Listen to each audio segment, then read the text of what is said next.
కారం రంగు రుచితో ఉంటుంది. ఆచి మిరపపొడి అదరగొట్టే కారం రంగు రుచి. పిల్ల జమీందార్లో ఓ డైలాగ్ ఉంటుంది. దేవుడు వస్తువులను వాడుకోవడానికి, మనుషులను ప్రేమించడానికి పుట్టించాడు, కానీ మనమే కన్ఫ్యూజ్ అవుతున్నాం. ఈ డైలాగ్ ఆడియన్స్ కు బాగా సెట్ అవుతుంది. ఇప్పుడు తెలియకుండానే ఇక్కడ సీన్ రివర్స్ అవుతుంది. అదేంటో ఈ స్టోరీలో చూద్దాం. మన ఆడియన్స్ టేస్ట్ ఎప్పుడు ఎలా ఉంటుందో అసలు అర్థం కావట్లేదు. కావాలంటే చూడండి. మామూలుగా అయితే ఓటీటీలో పాత సినిమాలు, థియేటర్స్లో కొత్త సినిమాలు చూడాలి. కానీ ఇక్కడ సీన్ రివర్స్ అవుతుంది. కొత్త సినిమాలను ఓటీటీలో వచ్చే వరకు వెయిట్ చేసి పాత సినిమాల కోసం థియేటర్స్ వైపు పరుగులు తీస్తున్నారు ప్రేక్షకులు. కలేజా సినిమాను రిలీజ్ చేస్తే థియేటర్లకు పోటెత్తారు మహేష్ అభిమానులు.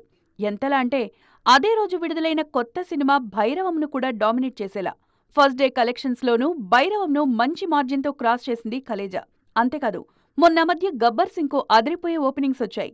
కానీ చిన్న, మీడియం రేంజ్ కొత్త సినిమాలకు వసూళ్లు రావట్లేదు. నోస్టాలజీని బాగా ఎంజాయ్ చేస్తున్నారు ఆడియన్స్. అందులోనూ నిన్నటి జనరేషన్ మూవీ లవర్స్ తమ చిన్నప్పటి సినిమాలను థియేటర్స్లో చూడ్డానికి ఇష్టపడుతున్నారు. అందుకే పాత సినిమాలకు వచ్చిన రిసెప్షన్ కొత్త సినిమాలకు కనిపించట్లేదన్నది విశ్లేషకుల వాదన. కొత్త సినిమాలు మాత్రం ఓటీటీలో వచ్చాక చూద్దాంలే అని లైట్ తీసుకుంటున్నారు. ఈ రోజుల్లో ఏ సినిమా అయినా 30 రోజుల్లోపే ఓటీటీలోకి వచ్చేస్తోంది. ఆ ధైర్యంతోనే ప్రేక్షకులు థియేటర్స్కు వెళ్లడమే మానేస్తున్నారు. పైగా స్టార్ హీరోల సినిమాలే రావట్లేదు. థియేటర్స్ ఇష్యూకు ఇది కూడా ఓ కారణమే. ఇదే కంటిన్యూ అయితే ఓటీటీ కొత్త సినిమాల కోసం, థియేటర్స్ పాత సినిమాల కోసం వాడాల్సిందే.